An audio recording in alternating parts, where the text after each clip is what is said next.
Welcome to In the News with Double O Des. I'm Des Bernardo, giving you my perspective on news from South Africa and the rest of the world. In this news article now, I bring you news from Finance 24, where they say in the headline that load shedding has returned to Gauteng. Now, this would obviously come as quite a shock to many of my subscribers that live in the Gauteng area, and obviously no one wants load shedding over a weekend or any time. So it would come as a huge shock when you read something like this. But I want to bring some context to this. I was obviously a power generation professional and a nuclear professional for more than 2 decades. And I still am. Although I'm not actively in the industry, I'm only a consultant at this stage. It's important to know the difference between load shedding and power outages, which is actually what is taking place. So this headline is misleading, and as usual I will put a link to this headline in the description underneath the video. But just to give you clarity, and I want to encourage you to send me questions on Eskom or load shedding or anything like that in future, and I will answer them in detail, and I'll especially do that in the snippets section.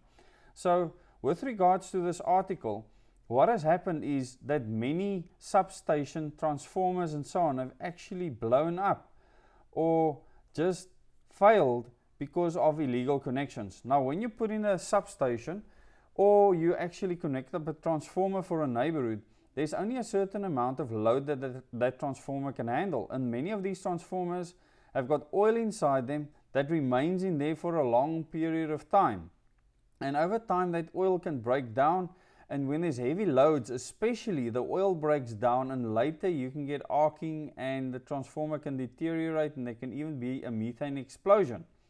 So it's dangerous to overload these transformers. So the kVA load for a specific area cannot be more than what the transformer can handle, and with these illegal connections this is happening now quite often. And there's many areas that have power outages right now, which is not load shedding. So load shedding is a completely different thing. And if you go to my energy section, my playlist on energy and nuclear and Eskom, I have videos there where I explain what load shedding is in detail. And if you want me to, I will do that for you again.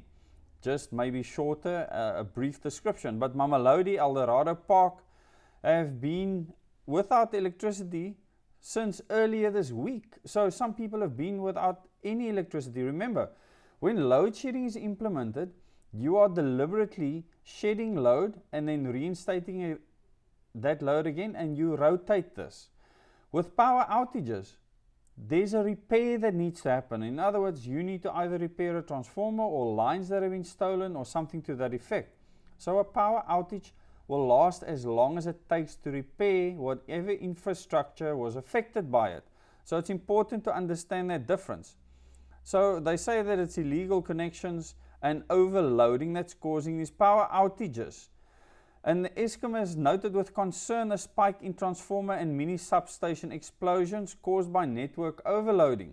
And because these transformers are old, and many of them should have been replaced already, but obviously our government and many of these substations are not Eskom related. It's actually part of the municipal distribution grid. They are failing. They are old. They should have replaced them by now. I personally visited a company that manufactured these transformers that Eskom owed millions. And all they did is they went and placed order for cheaper Chinese transformers. And they still haven't paid this company their money. Eskom owes a lot of people a lot of money, and I have not focused on Eskom yet, but there's a lot that I can tell you about Eskom. So please ask your questions in the comments below this video. Please tell your friends to subscribe to this channel. I will make sure that you get the truth on Eskom, and anything that you ask me, I will be able to give you a professional response, not a mainstream media response, because I actually understand the technical side of the grid.